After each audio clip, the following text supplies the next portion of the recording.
오늘 설교는 우리 레아와 라헬, 우리 두 자매에 관한 얘기인데요. 참 평생 시기와 질투로 점철된 인생을 살았던 그런 얘기입니다. 예일대학의 심리학 교수 살로비 박사는 미국 범죄의 20%가 질투 때문에 생긴 행위라고 말했고요. 근데 이 질투의 특징 중에 하나가 자기와 특별한 관계가 없는 사람에 대해서는 질투가 일어나지 않는답니다. 예를 들어서 장사하는 사람이 농사꾼을 향하여서 질투할 일은 거의 없겠죠. 농사가 아무리 잘 되고 그의 소출이 차고 넘쳐도 장사하는 사람이 별로 질투하지 않고, 또 직장에 다니는 사람이 목축하는 사람을 위해서도 크게 질투할 일은 별로 없을 겁니다. 그러나 같은 분야, 경쟁 관계에 있을 때 가까운 사이일수록 질투는 더 빈번하게 일어나고, 그래서 가족 또는 가까운 친구, 부부, 연인 관계일 때 질투는 걷잡을 수 없는 불이 돼가지고 어떤 한편을 다 불살라서 큰 상처를 입힐 수도 있다는 것이죠. 질투의 임상학을 저수한 화이트 박사는 이혼의 30%도 질투 때문에 발생하는 것이다 라고 얘기했고요. 그리고 이 질투의 근저에 깔린 가장 큰 심리적인 이유는 열등감 때문에, 열등감에 강한 사람이 늘 질투에 시달린다라고 얘기했습니다. 오늘 이게 주인공 라반에게 있어서는 두 딸이죠. 큰 딸, 작은 딸. 그리고 야곱에게 있어서는 첫 번째 맞이했던 두 아내 레아와 라헬에 관한 제목으로 하나님의 말씀 우리 두 가지로 함께 상고하겠습니다. 첫 번째 한번 따라합시다. 하나님이 창조하신 가정은 일부일처입니다. 여러분, 하나님은 한 남편과 한 아내가 맺어지도록 만드셨습니다. 믿으십니까? 그게 창조 질서입니다. 이번에 제가 설교 준비를 하다 보니까요, 동물들이 일부일처제를 유지하는 동물들이 생각보다 많지 않다는 것을 알게 됐습니다. 새들은 조금 많은데 포유류만 하더라도 한 5%에서 많아도 10%가 되지 않는 그 정도만 일부일처제를 유지하고요. 말하자면 수컷이 여러 암컷을 거느리는 것이 일반적이다 하는 것이죠. 그런데 이 수컷이 많은 암컷을 거느리기 위해서는 발전하는 부분이 외적인 힘, 물어뜯는 거, 완력, 이런 이 육적인 것, 피지컬이 발달하게 된답니다. 그래서 왜냐하면 상대를 제압해야 되고 또 뺏어야 되고 내 이 암컷들을 지켜야 되기 때문에, 그러다 보니까 모든 에너지가 바깥으로 솟구친다는 것이죠. 그러다 보니까 두뇌도 점점 그렇게 발달하고요, 유전자도 점점 그렇게 세월이 가면 발달하게 된다고 하네요. 결과적으로는 한 마리의 수컷이 힘이 좋은 수컷이요, 많은 암컷들에게 좋은 피지컬의 유전자를 퍼뜨릴 수는 있는 장점은 있죠. 그런데 수컷과 암컷이 한 마리, 말하자면 일부일처제를 유지하는 동물들은요, 외부적으로 그런 에너지를 많이 쏟지 않아도 되기 때문에 다른 부분이 발달한다고 합니다. 그래서 이제 수컷들이 암컷들과 잘 지내는, 사람으로 치면 친밀함이 점점 발달하고 자상해진다고 하고요. 그리고 특별히 외부적으로 막 이렇게 싸우지 않아도 되니까, 그래서 새끼들을 잘 양육하는데 더 세세해지는 그러한 측면이 있다 하는 것이죠. 그러니까 두뇌도 계속 그렇게 발달하고 유전자도 그렇게 개발되어서 계속 유전이 되게 된다는 겁니다. 여러분, 사람과 동물을 단적으로 비교할 수는 없지만 한 남자가 여러 아내를 거느리게 되면요, 우리 창세기 보게 되면 야곱 이야기가, 야곱 요셉으로 이어지는 이야기가 창세기 거의 절반을 차지하거든요. 그러면 야곱에게는 네 아내와 그 네 아내에서 난 12명의 아들이 있지 않습니까? 여러분, 그 성경 전체에 걸친, 그 긴 성경에 걸친 주된 얘기가 뭡니까? 여자들 간의 피 터지는 경쟁이에요. 아들 간에, 자녀들 간에 거의 시기, 질투. 그러다 보니까 우리가 야곱 얘기가 굉장히 길지만, 예를 들어서 장자 르우벤을 이렇게 가르치고 이렇게 교육했다, 그런 얘기 별로 없습니다. 아내 라헬과 레아와 어떻게 로맨스가 있었고 어떻게 서로 사귀었고 좋은 추억을 쌓았고, 그런 얘기도 거의 없어요. 그러니까 이거 구조 자체가 한 남자가 여러 여자를 거느리게 되고 또 거기서 여러 배다른 자녀들이 낳게 되면 당연히 그들의 인생의 가장 큰 관심사는 뭡니까? 시기, 경쟁, 질투, 뺏느냐 뺏기느냐, 이런 식으로 그 삶이 흘러갈 수밖에 없다 하는 겁니다. 여러분, 에덴 동산에서 하나님은 아담과 하와를 만드셨죠. 아담에게는 한 여자 하와를 아내로 맺어 주셨고 하와에게도 한 남자 아담을 맺어 주셨습니다. 그래서 한 남자와 한 아내가 하나님의 창조 질서고 둘이 하나가 되는 거예요. 셋이 하나가 아니고 넷이 하나가 아닙니다. 둘이 하나가 되는 거예요. 그런데 예로부터 돈 많은 사람들은 많은 여자를 거느리고 또 뭐 힘 있는 사람은 많은 여자를 거느리는 것이 마치 본인들의 능력인 것처럼 하는데요. 그건 능력이 아니라 교만이고 그것은 하나님께 대한 불순종입니다. 여러분, 사람은요 하나님이 창조하신 대로 하나님의 질서대로 사는 것이 가장 행복하다는 것을 믿으십니까? 네, 맞습니다. 하나님의 말씀대로 사는 것이 가장 행복한 길입니다. 말씀대로 곱게만 가도요 우리 인생은 오래 가지 못해서 주님 부르시는데, 여러분 돌아가고 비껴가고 그러다 보면 나도 힘들고 너도 힘들고 자녀들도 온 가정이 전부 다 그 불순종과 욕심 때문에 고통의 길을 걸어가게 된다 하는 겁니다. 아브라함의 가정도 보세요. 그 가정이 언제부터 비극이 시작됩니까? 여러분, 아브라함 가정도요 기다렸어야 되는데 그냥 조바심에 기다리지 못하고 하갈을 첩으로 맞이하고 그를 통해서 이스마엘을 낳게 되죠. 이스마엘 낳아서 처음에는 기뻤겠죠. 그러나 결국은 그 가정이 그 이스마엘과 하갈의 존재가 기쁨을 줍니까?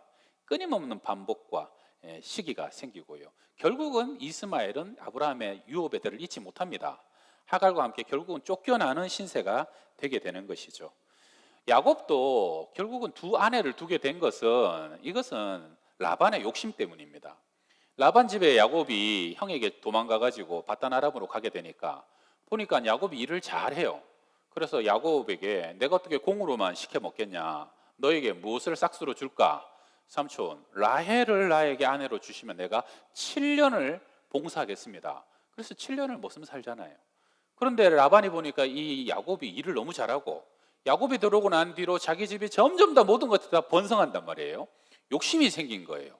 야, 이거 7년 뒤에 라헬과 결혼하고 난 뒤에는 떠나가 버릴 수도 있겠구나. 그래가지고 라헬과 결혼하는 날 결혼을 라헬을 시키고 신부를 바꿔치기 해버리죠. 레아를 통침을 시키지 않습니까? 그리고 이제 야곱을 14년을 부려먹죠. 이거 뭐 요즘 같으면 뭐 고속감이지만, 그러나 야곱이 워낙 라헬을 사랑하니까 어차피 자기 장인이잖아요. 다 뒤집어 엎을 것도 아니고, 그러다 보니까 억울해도 14년을 라헬을 얻기 위해서 종살이 머슴살이를 하게 됩니다. 그래서 야곱은 일주일 만에 2번 결혼하고 2 아내를 얻게 되는데, 거기서부터 어떻게 돼요? 이 레아와 라헬은 끝없는 시기와 쟁투의 삶이 이어지게 되는 것이죠. 그리고 그 두 여자의 싸움은 금방 아들 경쟁으로 이어지게 되는데, 여러분 아신 것처럼 레아가 먼저 4명의 아들을 낳게 됩니다. 그걸 보고 라헬은 또 눈이 뒤집히죠. 라헬은 외모는 굉장히 아리따웠는데 4명과 영성이 겸비된 여인은 아니었던 것 같아요.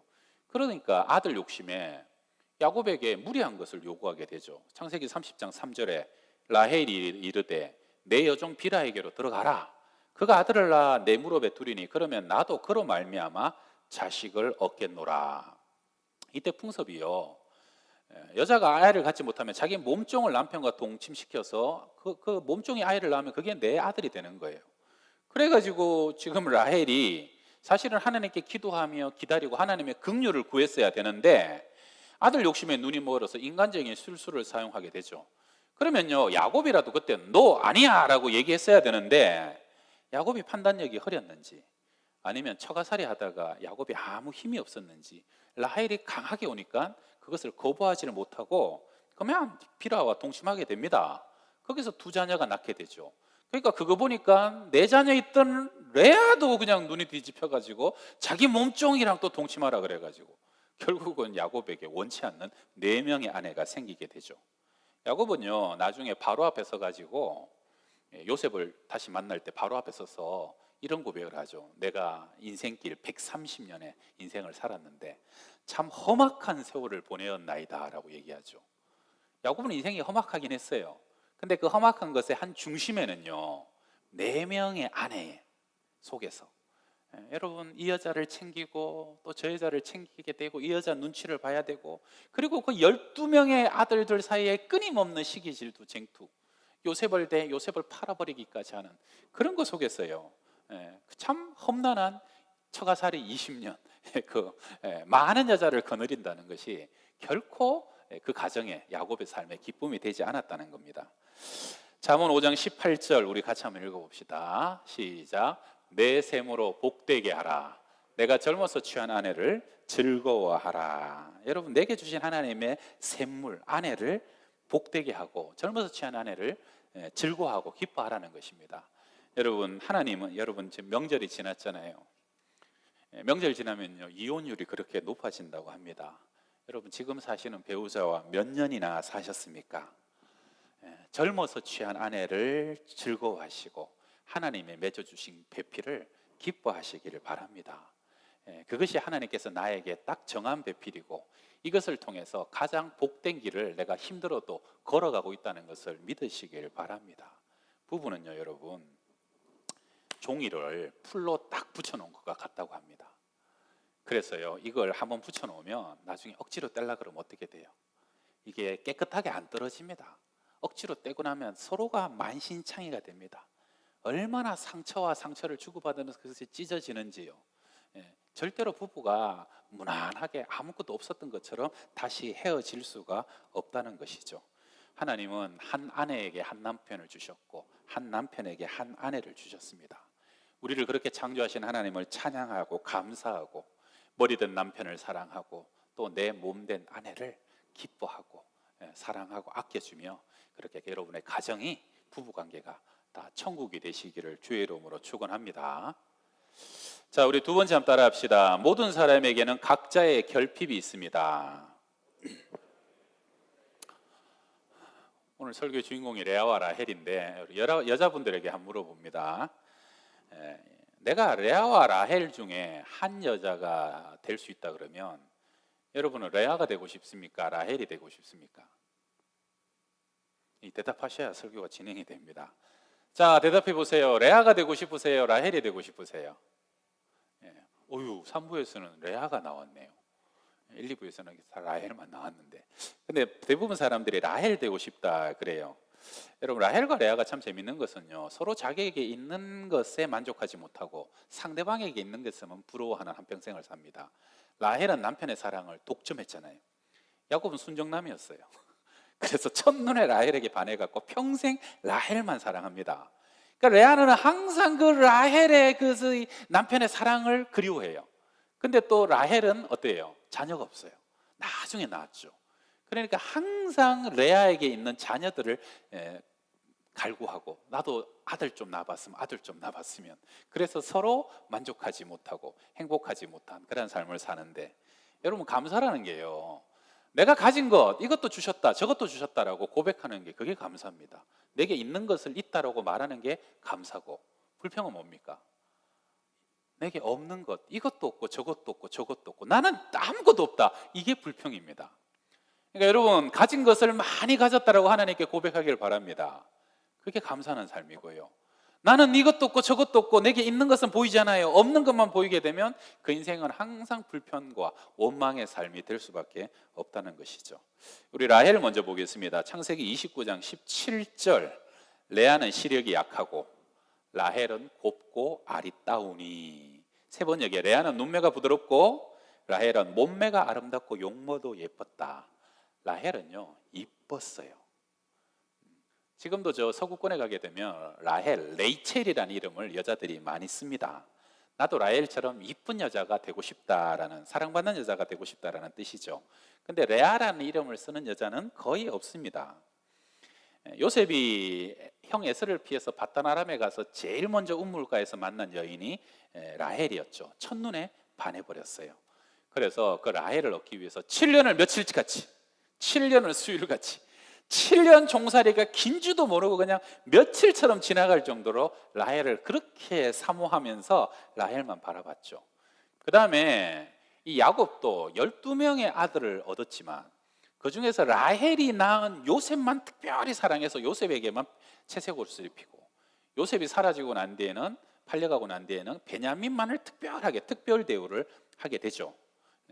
그 다음에 이 오늘 본문에 합판체 사건이 나오는데, 합판체는 그 당시에도 흔치 않은 식물이었는데요, 요거는 먹으면 임신이 잘 된다라고 알려진 약용과 식물입니다. 우리나라 인삼처럼 저 뿌리가 사람 모양 닮았다 그래가지고요. 먹으면 임신이 잘 된다. 그러니까 이제 르우벤이 추수하러 갔다가 저 합판치를 어디서 캐온 거예요. 그래서 어머니 레아에게 주게 됩니다. 그러니까 임신 못하던 라헬이 그걸 보고요. 언니 그거 나 좀 줘 하면서 언니에게 그것을 달라고 요구를 하는 거죠. 그러니까 레아가 그때 너는 내 남편도 빼앗아 놓고 이것까지 달라고 빼앗으려고 그러느냐 그러면서 거부합니다.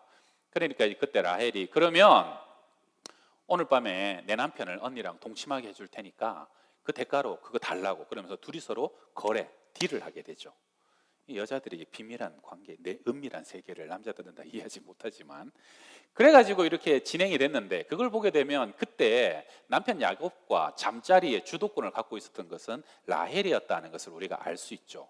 그러니까 라헬이 야곱을 아내는 넷이었지만 거의 독점한 상태였어요. 그런데 유독 라헬에게는 오랫동안 아이가 생기지 않았던 겁니다. 심지어 나중에 레아는 6명의 아이가 있고 아들이 있고 첩들도 2명 그렇게 10명의 아들이 있는데도 그때까지도 라헬에게는 1명의 아들도 없으니까 나중에 라헬이 그냥 너무 서러워서 터져버리게 되는 거죠. 창세기 30장 1절 같이 읽어봅시다. 라헬이 자기가 야곱에게서 아들을 낳지 못함을 보고 그의 언니를 시기하여 야곱에게 이르되 내게 자식을 낳게 하라. 그렇지 아니하면 내가 죽겠노라. 자식 안 낳게 하면 나 죽어버릴 거다 막 이러죠. 이거 뭐 야곱이 마음대로 낳게 해줄 수도 있는 것도 아닌데 여러분 뭐 성경이라서 지금 점잖게 표현돼서 그렇지 라헬이 남편 붙잡고 막 늘어질 때 점잖게 했겠습니까? 여자가 남자 보고 죽겠다고 그럴 때는 그쯤 되면 남자도 죽을 만큼 힘든 거예요. 부부관계라는 것이. 그리고 여러분 이때는 사실 아들 없는 고통이 대단하죠. 뭐 지금 우리나라도 몇십 년 전에 보게 되면은 낳으면 딸이면은 아들 놓을 때까지 놓는 집안이 많았잖아요. 그래갖고 막 딸 셋의 아들, 딸 넷의 아들, 5의 아들 뭐 저는 딸 8에 그 다음에 아들들 낳은 집도 봤는데 저희 집도 딸 4에 제가 아들 5번째 이제 아들이죠. 그러니까 이게 뭐 지금 3,500년 전의 일 아닙니까? 그 당시에는 뭐 아들 없는 여자의 서러움은 말할 것도 없는 거죠. 이거는 완전 죄인 중에도 상죄인이고 그 고통이 대단한 겁니다. 그러니까 본인은요 아름다운 외모를 가졌고 남편의 사랑도 다 가졌지만 아들 없는 결핍이 끊임없이 라헬을 힘들게 했다는 거죠.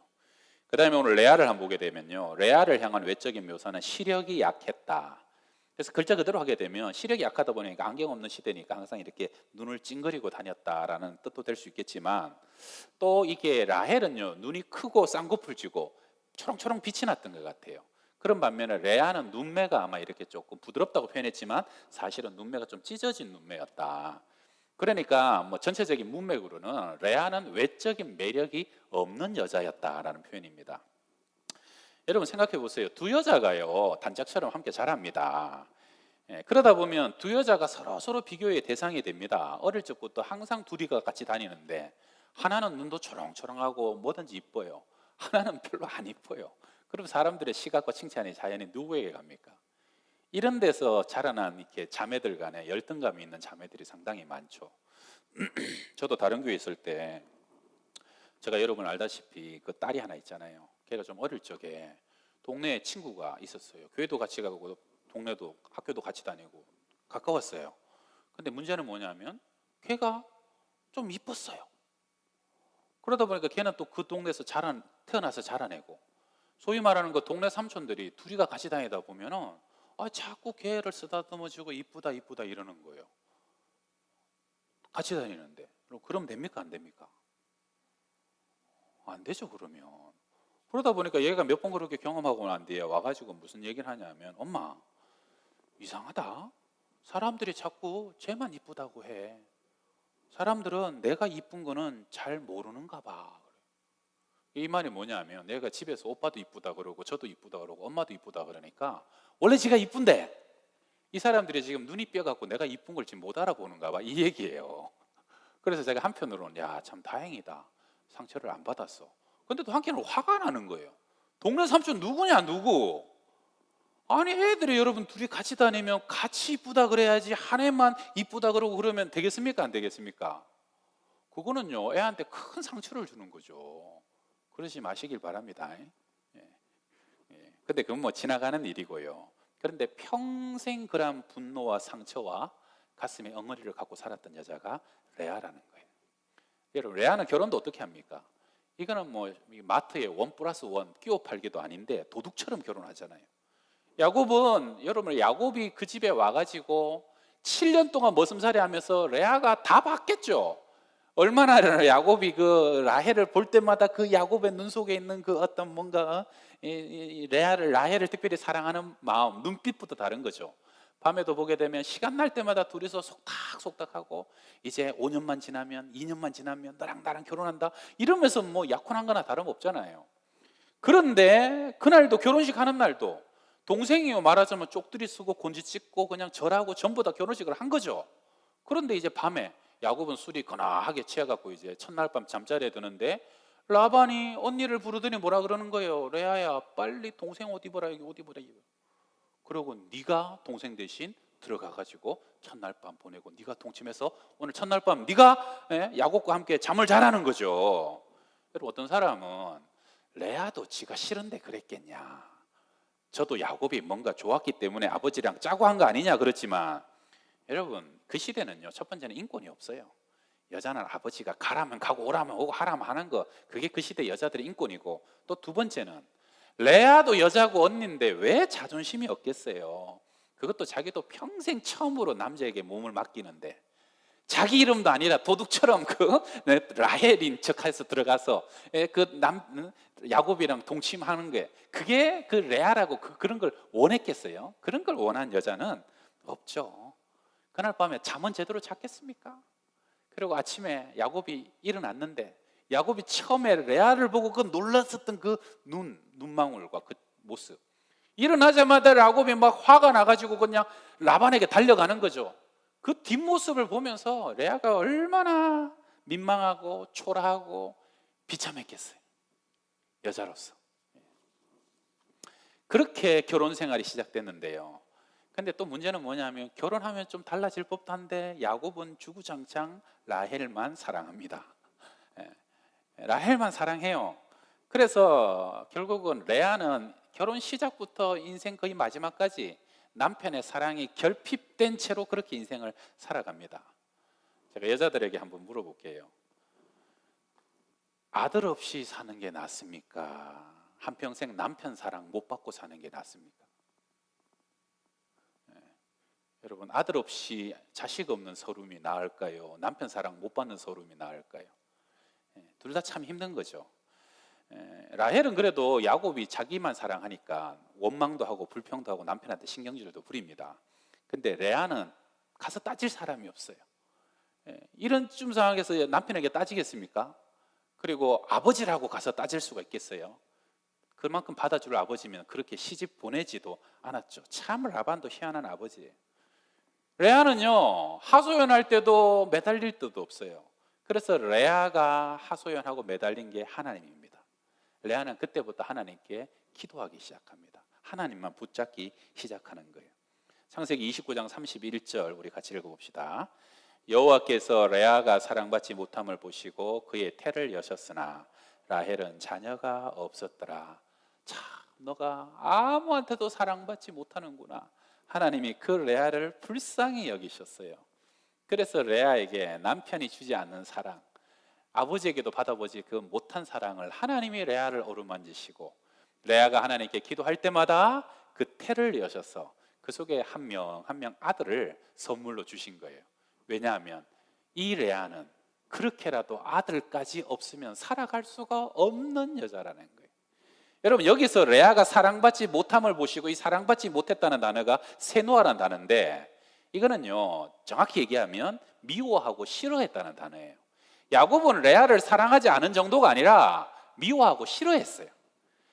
첫날 밤에 이상한 여자가 치고 들어와가지고 우리 부부 사이의 허니문을 엉망으로 망쳐놨다. 그런 원망과 미움이 계속 레아에게 있었다는 거예요. 그러니까 레아의 인생은 얼마나 기구합니까? 자랄 때부터 동생에게 치여요. 아버지도 그런 식으로 큰딸을, 장녀를 그냥 끼워 팔기 식으로 시집을 보냈어요. 여러분, 동생 앞에서 일주일 자기가 먼저 결혼했다고 얼굴이나 들 수 있었겠어요? 동생이 얼마나 언니를 파렴치하게 쳐다봤겠어요?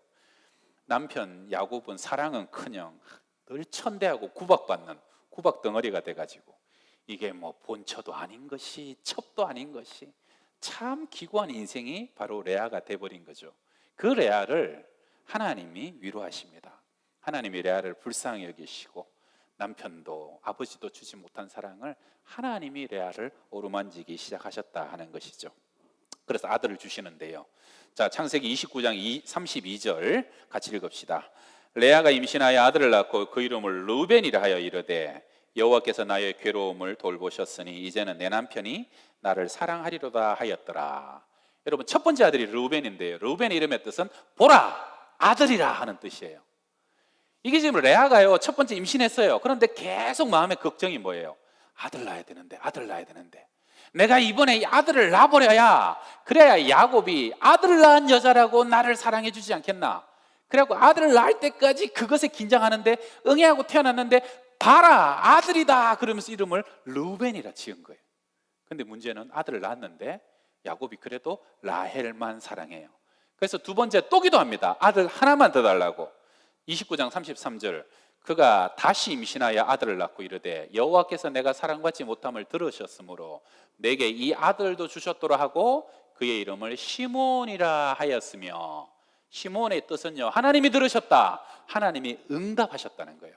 하나님, 하나 갖고는 안 되네요. 하나만 더 주시면, 아들 둘 낳으면 그때는 남편이 나 사랑하지 않겠어요? 하나만 더 주세요, 응답해 주세요 하고 기도했더니 봐라, 하나님이 또 응답해 주셔서 내가 또 아들을 낳았다. 그래서 그 이름을 시몬이라고 지었다는 겁니다. 그리고 세 번째 또 기도하게 됩니다. 자, 34절 읽읍시다. 그가 또 임신하여 아들을 낳고 이르되 내가 그에게 새 아들을 낳았으니 내 남편이 지금부터 나와 연합하리로다 하고 그의 이름을 레위라 하였으며, 레위는요, 연합하다, 밀착하다 이런 뜻이에요. 하나님, 지금까지는 남편이 몸도 마음도 다 따로였지만 세 번째 아들 낳았으니까 이제는 남편과 나는 뗄래야 뗄 수 없는 그런 관계가 되었습니다, 연합합니다 라고 이름을 지은 거예요. 레아는요, 여러분, 기도도 간구도 낳을 때마다 전부 다 기도고 간구고 고백이고 하나님을 향해서 계속적으로 하나님께 자기의 마음을 쏟아놓는 거예요. 여러분, 이 레위가 누가 됩니까? 나중에 제사장 지파가 되죠. 그래서 실제로 하나님과 사람을 연합하고 이어주는, 하나님과 사람을 결합시켜주는 그런 제사장 가문이 되게 되죠. 그리고 이제 마지막으로 35절 네 번째 같이 읽습니다. 그가 또 임신하여 아들을 낳고 이르되 내가 이제는 여호와를 찬송하리로다 하고 이로 말미암아 그가 그의 이름을 유다라 하였고 그의 출산이 멈추었다. 여러분, 마침내 레아의 모든 한맺힘이 어디까지 이릅니까? 이제는 내가 하나님을 찬양합니다, 내가 이제는 하나님을 찬송하고 노래하겠습니다. 유다, 찬송이란 뜻이에요.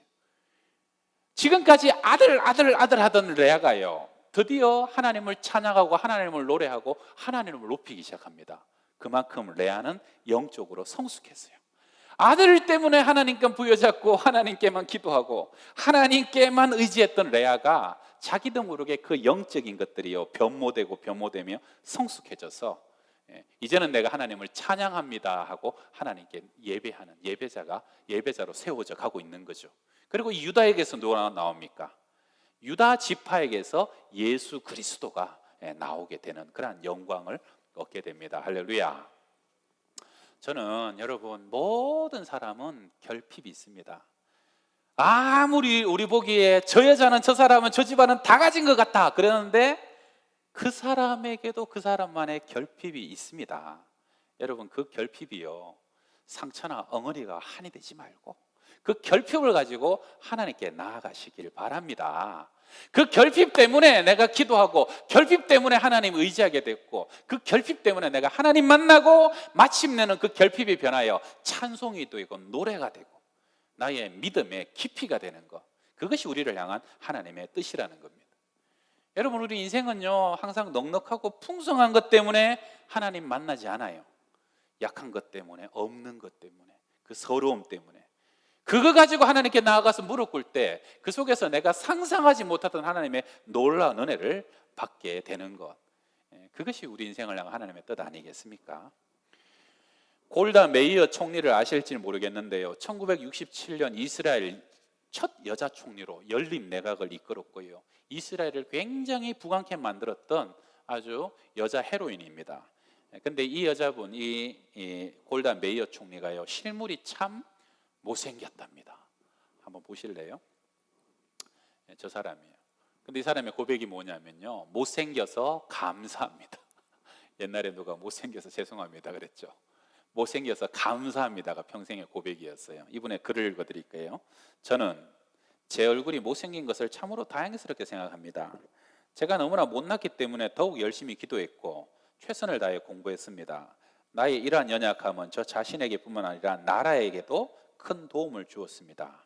우리의 약점과 실망은 곧 하나님의 부르심입니다. 나중에 사람들이 보니까 이 메이어 총리가 죽고 난 뒤에 밝혀진 게 12년 동안 백혈병도 앓고 있다는 것을 알게 됐어요. 평생 외모에 대한 컴플렉스가 하나님께 기도하게 됐고요. 그 백혈병이라는 불치의 병 속에서 내가 언제 죽을 줄 모르니까 늘 하나님 의지하고 부여잡는 것 속에서 하나님이 지혜 주시고 능력 주셔갖고 그 이스라엘 나라를 부강하게 이끌어가는 하나님의 그런 통로가 되게 되었다는 겁니다. 여러분, 하나님은 그래서 우리에게도요, 각 사람에게 결핍과 부족함을 주십니다. 여러분, 내게 어떤 결핍이 있다면 이것만 채워지면 너무 좋겠는데, 그런데 하나님은 그 결핍이 나로 하여금 영적으로 깨어있게 만드는 통로라는 것을 아시는 거예요. 그래서 어떤 사람에게는요, 평생 자식 때문에 기도하게 하시고, 어떤 사람은 평생 물질 때문에 기도하게 하시고, 어떤 사람은 그렇게 원하는데 건강이요, 하나님이 건강을 주시잖아요. 그래서 평생 건강 위해서 기도하다 보니까 약할 때 강함 되신 하나님.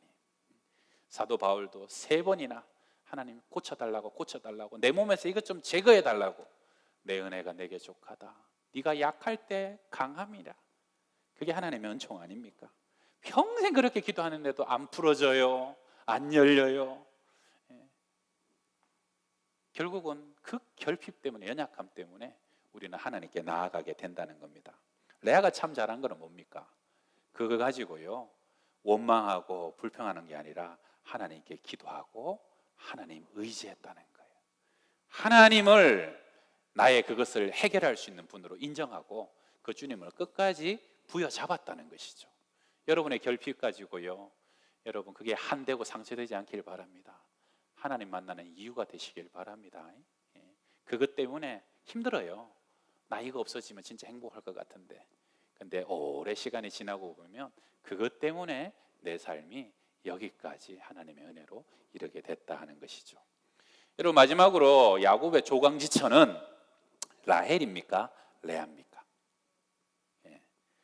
여러분, 이 가문에서 되게 중요한 게 아브라함이 무덤으로 삼았던 막벨라 굴이거든요. 요셉이 애굽에 내려가가지고도 나도 거기다가 꼭 물어달라는 게 막벨라 굴이에요. 그래서 이 가문은 막벨라 굴이 굉장히 중요해요. 그 막벨라 굴에 아브라함과 사라가 묻히고 이삭과 리브가가 묻히고, 그리고 야곱이 나중에 묻히고, 그 네 아내 중에 누가 묻혀요? 그게 바로 49장 31절인데 함께 읽어봅시다. 아브라함과 그의 아내 사라가 거기 장사되었고 이삭과 그의 아내 리브가도 거기 장사되었으며 나도 레아를 그곳에 장사하였노라. 라헬은요, 헤브론으로 돌아오는 길에, 종살이에서 돌아오는 길에 베들레헴에서 일찍 죽어요. 그래서 길가에 묻히게 돼요. 근데 레아는 영광스럽게 그 고향의 조상의 묘실에, 말하자면 정실 부인의 자리에 레아가 묻히게 되고, 더 중요한 건 뭐예요? 아까 말씀드린 것처럼 아브라함, 이삭, 야곱, 그 다음에 어디로 흘러갑니까? 이것이 요셉이 아니라 유다에게로 흘러가요. 그래서 그 유다에게서 예수님이 오시게 됐죠, 육적으로. 그리고 그 유다를 누가 낳습니까? 유다를 낳은 것이 레아라는 거예요. 할렐루야. 레아는 평생 남편에게도 아버지에게도 사랑 못 받았는데 그것 때문에 하나님 부여잡고 기도했더니 하나님이 레아를 높여주신 것이에요. 하나님이 레아를 축복하신 거지. 하나님이 레아를 만대의 복된 여인으로 삼아 주셨다는 것이에요. 여러분, 이제 마지막으로 한 번 더 묻습니다. 우리 여자분들 대답해 보세요. 라헬이 되고 싶으세요? 레아가 되고 싶으세요? 11시 예배는 이상하네요. 자, 같이 기도합시다. 이것이 내게 떠나가게 하기 위하여 내가 3번 주께 간구하였더니 나에게 이르시기를 내 은혜가 내게 족하도다. 이는 내 능력이 약한 데서 온전하여 짐이라 하신지라. 그러므로 도리어 크게 기뻐함으로 나의 여러 약한 것들에 대하여 자랑하리니 이는 그리스도의 능력이 내게 머물게 하려 함이라. 아멘. 하나님, 우리 모두 결핍이 있고 연약함이 있습니다. 약함이 있습니다. 아버지, 그것 때문에 부모 원망하지 말고 사람 원망하지 말고 오직 그 결핍으로 인하여 우리가 하나님 바라보게 하시고 하나님 부여잡게 하여 주시고, 그것 때문에 평생 기도하다가 내 영혼이 구원되고 아버지 우리의 영혼이 성숙하여지고 풍성하여지고 하늘나라의 큰 상급과 영광의 그러한 인생이 되어지게 하여 주시옵소서. 예수님의 이름으로 기도합니다. 아멘.